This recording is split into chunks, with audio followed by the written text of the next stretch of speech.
नमस्कार दोस्तों, आप सभी का study for UPSC PCS channel में स्वागत है। आज तारीख है 17 जनवरी 2026 और आज का न्यूज़पेपर आर्टिकल डिस्कशन का ये वीडियो होगा।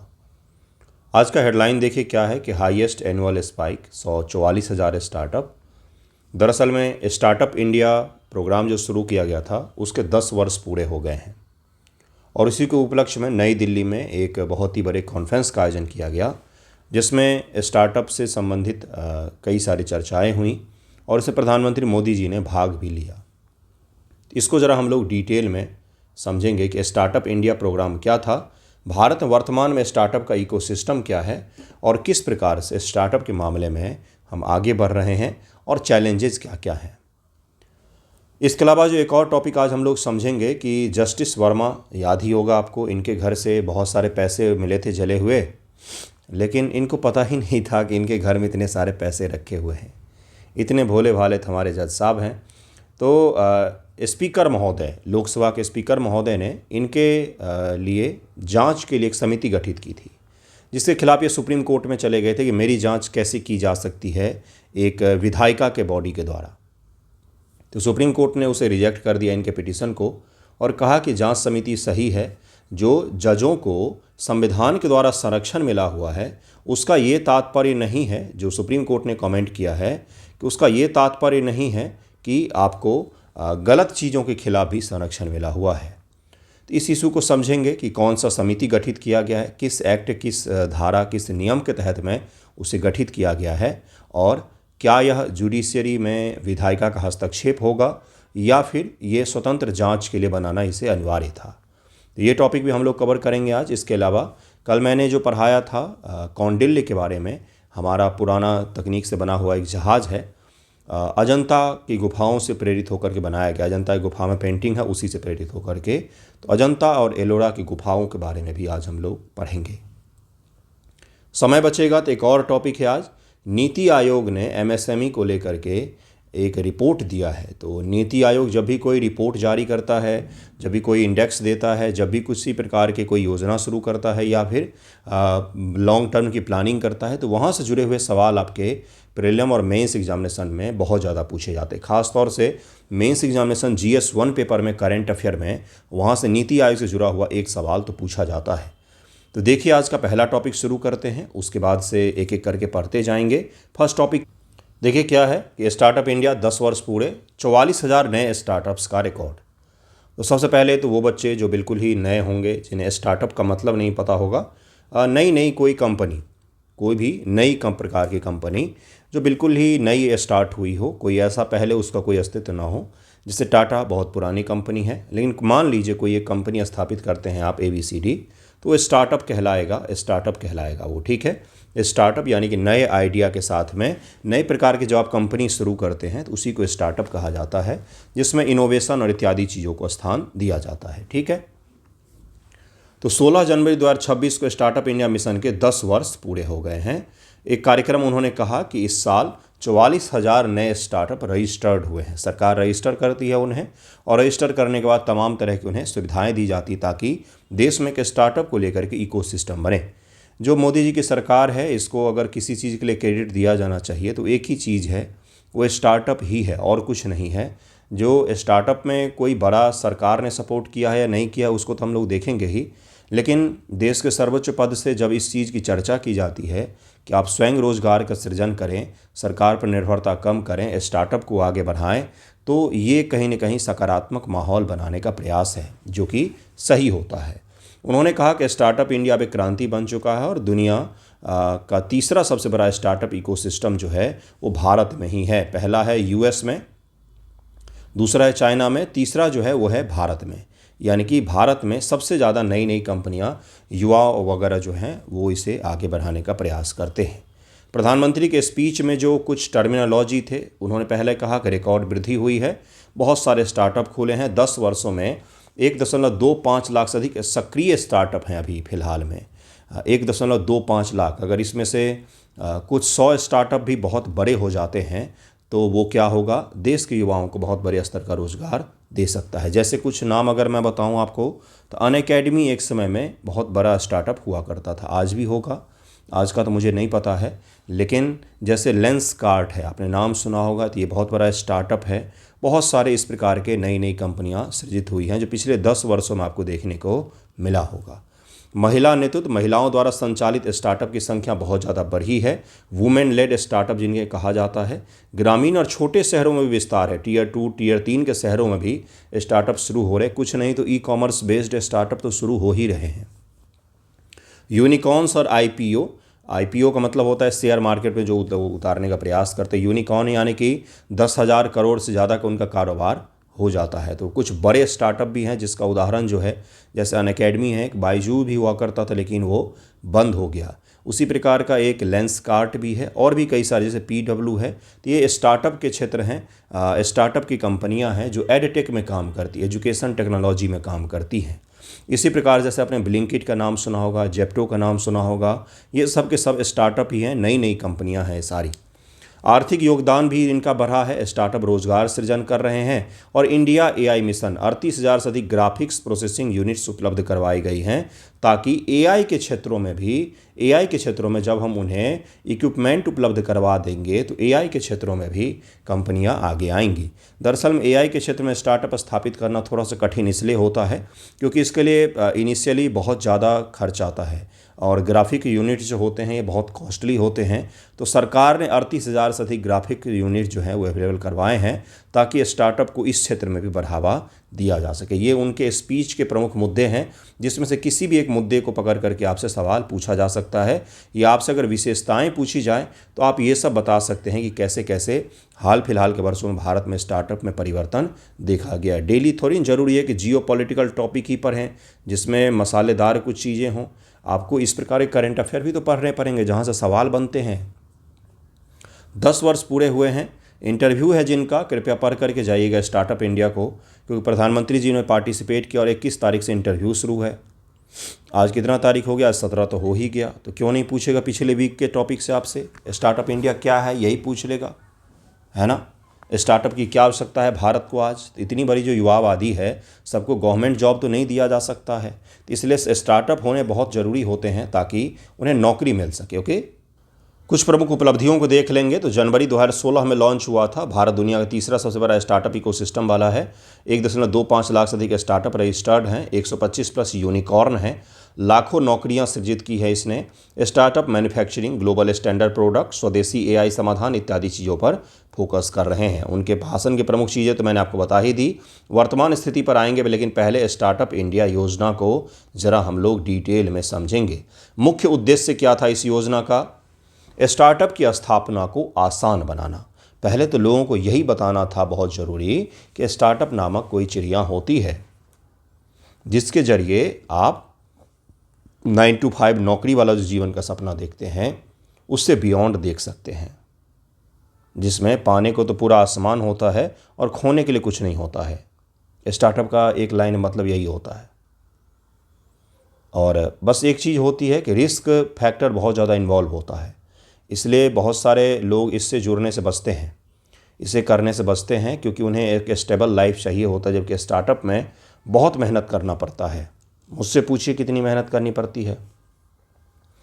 इसलिए पहले तो लोगों को ये बताना ज़रूरी था कि स्टार्टअप जो होता है ये काफ़ी सही चीज़ होता है, चूँकि सरकार सभी को रोज़गार नहीं दे सकती है। 140 करोड़ हमारी जनसंख्या है, मान लीजिए 70 करोड़ भी युवा हैं भारत में, 50% से ज़्यादा युवाओं की आबादी है भारत में, तो उन्हें कैसे सरकारी रोज़गार दे सकती है? सरकारी रोज़गार सेंट्रल गवर्नमेंट की बात करें तो करीब में 4 करोड़ के आसपास ही है या उससे कम ही है। ओवरऑल सरकारी नौकरी मेरे हिसाब से 4 या 5 करोड़ ही है देश में, जबकि युवाओं की जनसंख्या कितनी है तो अंदाज़ा लगा सकते हैं। इसलिए ये बेहद ज़रूरी होता है कि सरकार के अलावा भी रोज़गार के अवसर देश में मौजूद हों। ठीक है, तो स्टार्टअप की स्थापना को आसान बनाना, फंडिंग, मेंटरशिप और मार्केट एक्सेस उपलब्ध करवाना, कर लाभ अनुपालन में आसानी प्रदान करना, महिलाओं, ग्रामीण क्षेत्रों के टीयर 2/3 शहरों में महिलाओं को बढ़ावा देना, भारत को वैश्विक नवाचार का केंद्र बनाना। स्टार्टअप जब भी आते हैं तो स्टार्टअप वैसे ही नहीं आते हैं, उनके पास कुछ आइडिया होता है। अब उस आइडिया को फंड करने वाले व्यक्ति होने चाहिए जिन्हें वो आइडिया पसंद आए, वो उस पर पैसा लगाए। ताकि उस आइडिया पर काम हो तो कल को जब कंपनी बड़ी हो जाएगी तो उन्हें उनके शेयर के रूप में अच्छे खासे पैसे प्राप्त होंगे। 100 रुपये लगाया आज स्टार्टअप में, कल को बहुत बड़ी हो गई, 1000 की हो गई, तो उसमें से उसके पैसे मिलेंगे उन्हें। तो ये पूरा सिस्टम काम करता है स्टार्टअप का। जैसे आपने एक सुना होगा, स्टार्टअप नहीं, वो लिज्जत पापड़ का नाम आपने सुना होगा। मुंबई की महिलाएं थी जिनके पति जब काम पर चले जाते थे दोपहर को बैठी होती थीं, तो उन्हीं में से एक महिला के दिमाग में आया कि हम लोग घर पर बैठे हुए क्यों हैं, हम पापड़ का गृह उद्योग क्यों न शुरू करें। तो उन्होंने शुरू किया। आज यह कंपनी 3000 करोड़ से ज़्यादा की कंपनी है। 3000 करोड़। समझिएगा इस चीज़ को कि छोटा सा जो चीज़ होता है उस पर मेहनत करके क्वालिटी के आधार पर कहाँ से कहाँ व्यक्ति जा सकता है। तो ये मैं क्या बता रहा था आपको कि स्टार्टअप क्यों ज़रूरी होता है। और लिज्जत पापड़ आज भी वैसे ही काम करता है जैसे पहले काम करती थी। महिलाएं घर में बनाती हैं उनके क्वालिटी स्टैंडर्ड के हिसाब से, और उसे पैक्ड करके मार्केट में बेचा जाता है, और सबसे ज़्यादा यही बिकता है। क्यों? क्योंकि अपनी क्वालिटी के बदौलत। ठीक है। इसी प्रकार से बहुत बड़ी बड़ी कंपनियां हैं जो घर में शुरू हुई हैं। अमेजॉन कभी एक गैराज से शुरू हुआ था, छोटे से कंपनी थी वो। स्टार्टअप मान्यता DPIIT department of promotion of industry and internal trade द्वारा मान्यता प्राप्त स्टार्टअप को विशेष लाभ मिलते हैं। मानदंड क्या है? 10 वर्ष से कम पुराना होना चाहिए, ज़्यादा पुराना नहीं। टर्नओवर 100 करोड़ से कम हो, नवाचार या स्केलेबल मॉडल हो, आपने कुछ इनोवेटिव किया हो। कर लाभ पहले 3 वर्षों में आयकर से छूट दी जाती है। कैपिटल गेन टैक्स से भी छूट दी जाती है। एंजल निवेशक टैक्स से भी छूट दी जाती है। एंजल निवेशक जो होते हैं, एंजल निवेशक यानी कि ऐसे इन्वेस्टर, ऐसे पैसे लगाने वाले लोग जो नई नई कंपनियों में पैसा लगाना चाहते हैं, उन्हें कहा जाता है एंजल निवेशक, उन्हें कहा जाता है। फंड्स ऑफ फंड 10,000 करोड़ रुपए का कोष, वेंचर कैपिटल फंड्स को समर्थन, ये सब सरकार कर रही थी ताकि स्टार्टअप्स आगे आएँ। 5 करोड़ तक का कोलेट्रल फ्री लोन, 75% तक की गारंटी कवरेज। अटल टिंकरिंग लैब स्कूलों में स्थापित किया गया ताकि इनोवेटिव आइडियाज़ आएँ।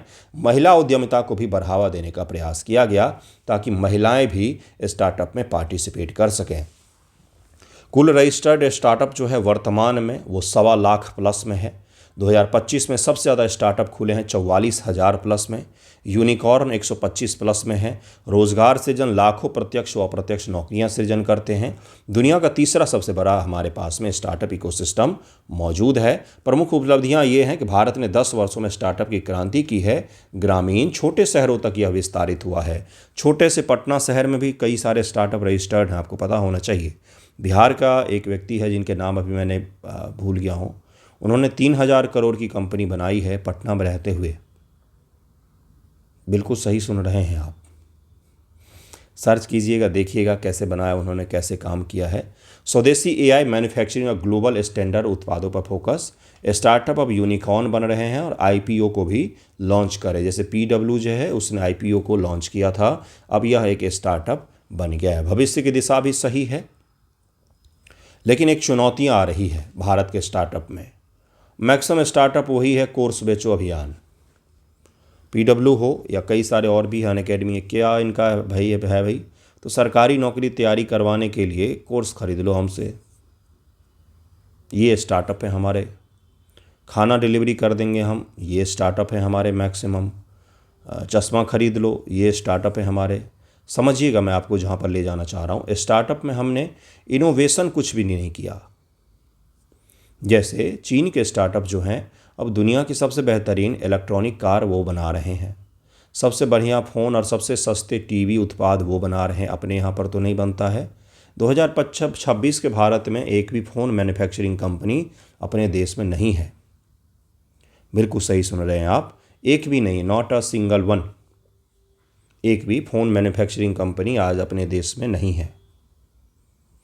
तो ये हमारे स्टार्टअप की क्वालिटी को दिखाता है कि बहुत कम स्टार्टअप हैं जो क्वालिटी में आगे बढ़े। बाकी सब प्रोडक्ट सेल नाम का चीज़ ही चलाते हैं, मतलब दुकान ऑनलाइन लेकर के आ गए हैं और कुछ भी नहीं है स्टार्टअप के नाम पर। तो ये भी एक चुनौती है कि इनोवेटिव कुछ भी नहीं हो रहा है इस क्षेत्र में, या हो भी रहा है तो बहुत कम स्तर के हो रहे हैं। दूसरा ये भी एक बहुत बड़ी चुनौती है कि बहुत सारे स्टार्टअप जो हैं वो फेल हुए हैं, यानी कि मैक्सिमम चांस होता है कि कोई कंपनी इत्यादि शुरू करें तो उसमें ज़्यादा चांस यही होता है कि वो सस्टेन नहीं कर पाएगा। ठीक है, तो ये भी एक चुनौती उत्पन्न हो रही है, इसे भी आप याद रखिएगा। नेक्स्ट टॉपिक पर हम लोग चलते हैं। जो टॉपिक क्या है वो है Supreme Court upholds speaker inquiry panel move against justice Verma. No illegality, ये बेंच ने कहा है कि यह कोई इलीगल नहीं है और बिल्कुल सही है, जांच समिति बिल्कुल वैध है, ऐसा सुप्रीम कोर्ट ने कहा है। उन्होंने कहा है कि कॉन्स्टिट्यूशन आपको सेफगार्ड जो देता है जजों को, वो इस कॉस्ट पर नहीं देता है कि आप पैरालाइज कर दें रिमूवल प्रोसेस को, यानी कि जजों के हटाने की प्रक्रिया को आप पैरालाइज कर दें। इसके कॉस्ट के आधार पर आपको संविधान जो है वो संरक्षण प्रदान नहीं करता है। संविधान आपको संरक्षण प्रदान करता है कि न्यायिक प्रक्रिया में कार्यपालिका और विधायिका का कोई हस्तक्षेप ना हो, ना कि न्यायिक भ्रष्टाचार को रोकने के लिए संविधान आपको संरक्षण प्रदान करता है। आपके घर से इतने सारे पैसे मिले जले हुए और आपने कहा कि हमें पता ही नहीं था, ये कैसे हो सकता है? ठीक है, उसी पर यह समिति गठित किया गया था जिसका यह न्यूज़ है। ये आप शानदार एग्जाम्पल मान सकते हैं। न्यायिक सुधारों को लेकर के जो प्रयास किया जा रहा है उसमें एक बहुत ही बेहतरीन एग्जाम्पल है ये।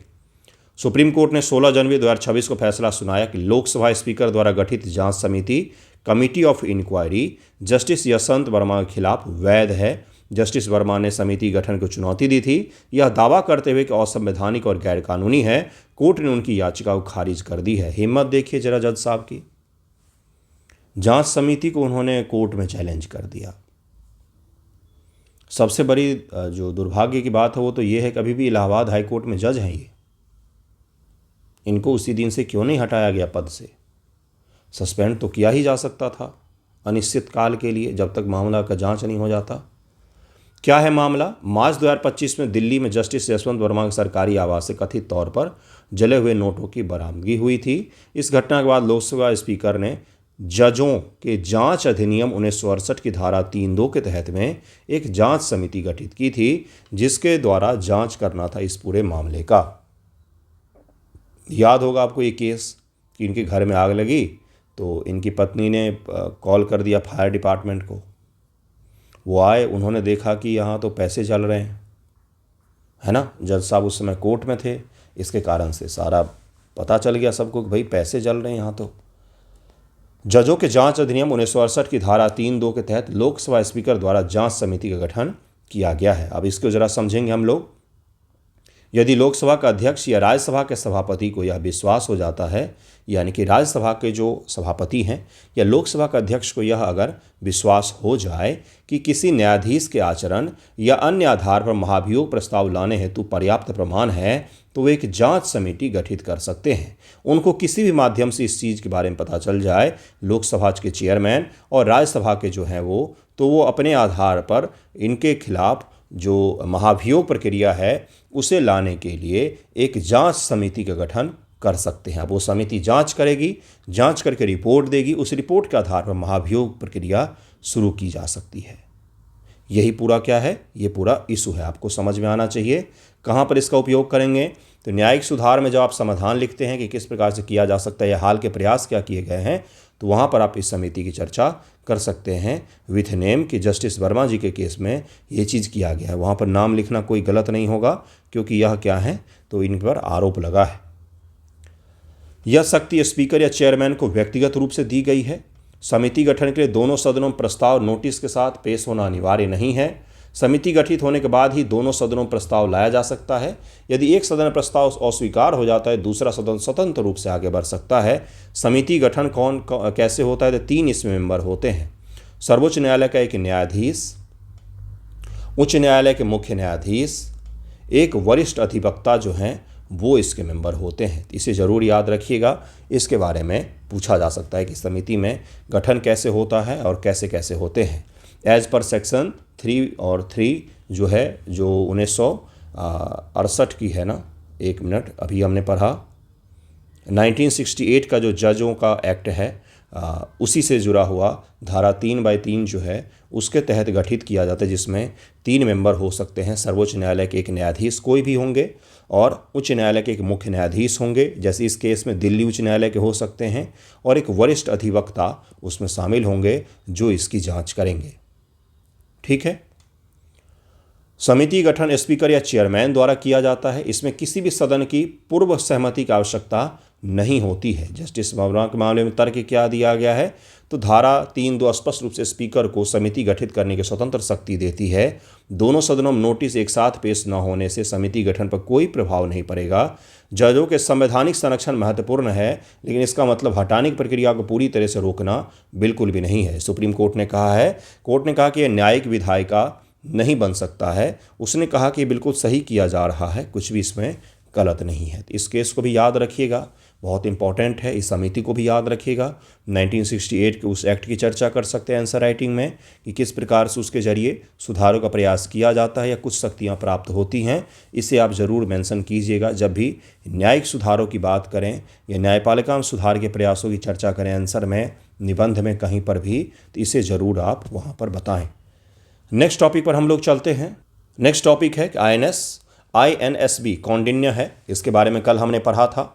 ये पुराने तकनीक पर आधारित एक जहाज़ बनाया गया है भारत के संस्कृति मंत्रालय और इंडियन नेवी के द्वारा। कल हमने ये सब कुछ देख लिया था, जिसमें है कि भाई अजंता की गुफाओं में जो चित्रित किए गए हैं, अजंता की गुफाओं में देखिए, अजंता गुफाओं के बारे में आपको अगर नहीं पता हो तो अजंता महाराष्ट्र में है, अजंता गुफाएँ, एलोरा गुफाएँ, तो दोनों अलग अलग हैं। अजंता गुफाओं की खोज बहुत बाद में किया गया है, पहले नहीं पता था हमें।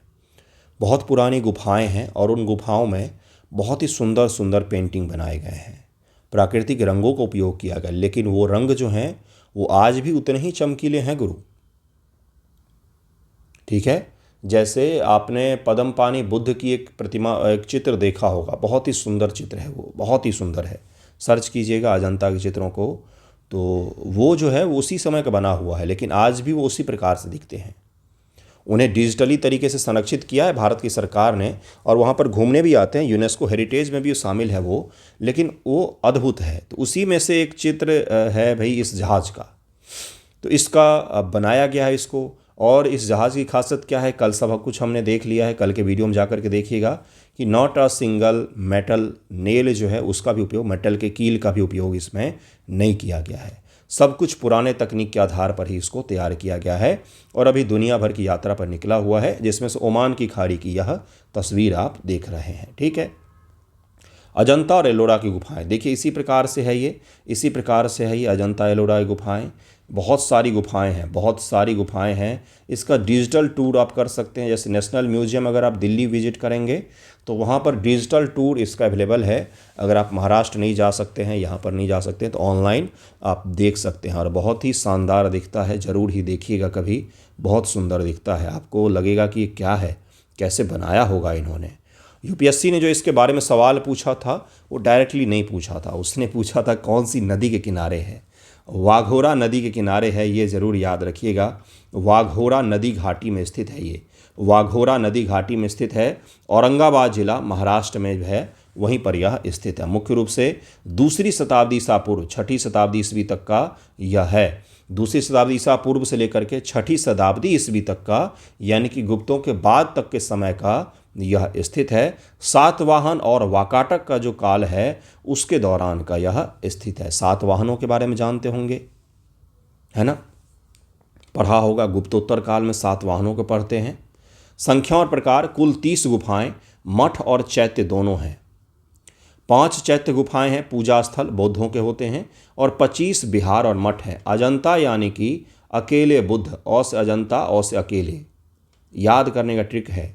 अजंता में केवल बुद्धिज्म से जुड़ा हुआ आपको सब कुछ मिलेगा। अजंता सब कुछ बुद्धिज्म से जुड़ा हुआ मिलेगा। अजंता को कैसे याद रखेंगे, अजंता अकेले, इस प्रकार से याद रख सकते हैं, तो इसको जरूर याद रखिएगा, ये पूछा जाता है कितनी ही बार। विश्व प्रसिद्ध भित्ति चित्र वॉल पेंटिंग, बुद्ध के जीवन, जातक कथाएं, बुद्ध की कहानियाँ, ये सब वॉल पेंटिंग के रूप में वहाँ पर मौजूद हैं। प्राकृतिक रंगों का उपयोग, बारीक विवरण, भाव भंगिमाएँ तो इतनी शानदार हैं कि आपको लगेगा कि कितना ज़्यादा इन्होंने पेंटिंग के जरिए इमोशन दिखाने का प्रयास किया है। किताब है को NCERT में भी पहले दिखता था कि बुद्ध पद्मपानी बुद्ध की जो पेंटिंग है वो इतने शानदार तरीके से बनाई गई है कि आपको लगेगा कि इनके चेहरे का भाव आप पढ़ सकते हैं। और वो बहुत पहले के हैं और आज भी उसी प्रकार से दिखते हैं। गुफाएं प्राकृतिक चट्टानों काट कर बनाई गई हैं। रॉक कट आर्किटेक्चर का यह शानदार उदाहरण है जो हमारे देश में ही मौजूद है। गुफावन, बोधिसत्व, पद्मपानी, मैं इन्हीं की बात कर रहा हूँ, प्रसिद्ध चित्र है ये। गुफा 2 जातक कथाओं के चित्र हैं। जातक कथाएं क्या होती हैं? बुद्ध के पूर्व जन्मों की कहानियाँ जो हैं, जिसके जरिए नैतिक संदेश देने का प्रयास करते हैं, उसे ही जातक कहानियाँ कहा जाता है। गुफा 10 सबसे पुरानी चैत्य गुफा है। 2री शताब्दी ईसा पूर्व का गुफा 10 को ही माना जाता है। चैत्य गुफा है ये। बुद्ध के जीवन की कथाएं गुफा 17 में आपको देखने को मिलेगा। गुफा संख्या से जुड़े हुए सवाल कभी कभार अगर कठिन सवाल उन्हें बनाने हों तो पूछे जा सकते हैं।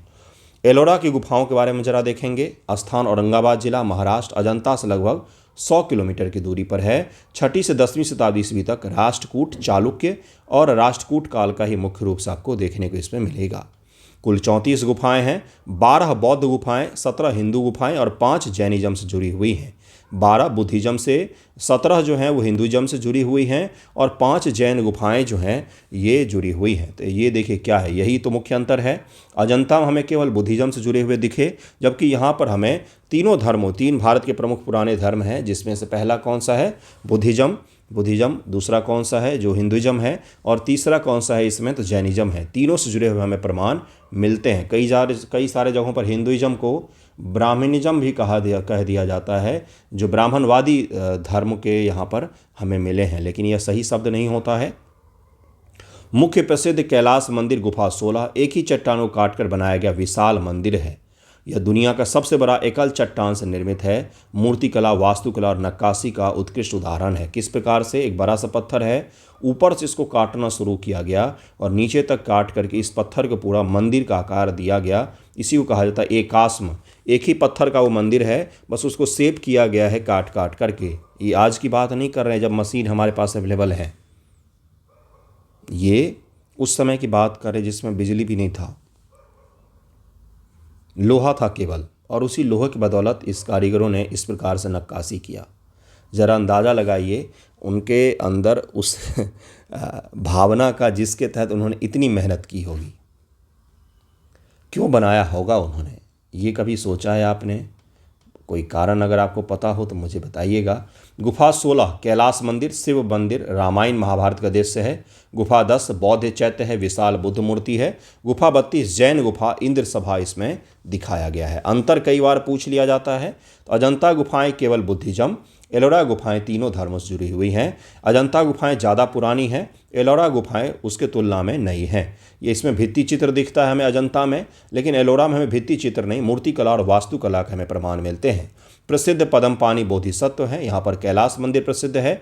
चट्टानों में गुफाएं बनाई गई हैं।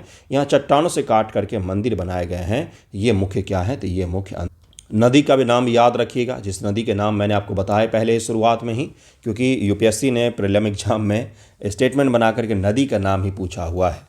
दोनों ही यूनेस्को विश्व धरोहर स्थल है। अजंता 1983, एलोरा 1983 में ही। और भारतीय वास्तुकला धर्म संस्कृति का सबसे उत्कृष्ट उदाहरण है। पर्यटन व अध्ययन के लिए विश्व प्रसिद्ध है और कई सारे दुनिया भर के रिसर्चर्स यहाँ पर आते हैं कि आखिरकार इसे बनाया कैसे गया था। इतना सुंदर कोई कैसे बना सकता है पत्थर को काट काट करके, इसलिए बहुत प्रसिद्ध है ये। ठीक है, तो आज का वीडियो यहीं पर एंड करते हैं। ये थोड़ा सा बड़ा टॉपिक है, NITI Aayog report on convergence of MSME scheme.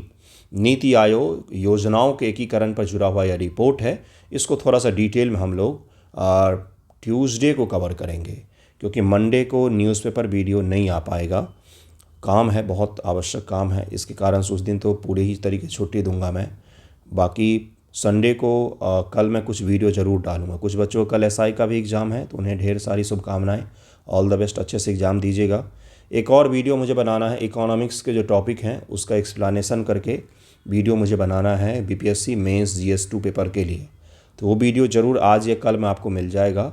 बाकी न्यूज़पेपर का अगला वीडियो अब ट्यूसडे को ही अपलोड होगा। ठीक है, तो धन्यवाद आप सभी का वीडियो देखने के लिए। मंडे का न्यूज़ मैं कवर कर दूंगा ट्यूसडे को, उसकी चिंता मत कीजिए। मैं पूरी कोशिश करूंगा कि मंडे को ही वीडियो दूं, लेकिन अगर वो नहीं हो पाएगा तो ट्यूसडे को ज़रूर ही मिल जाएगा। ठीक है, धन्यवाद आप सभी का वीडियो देखने के लिए।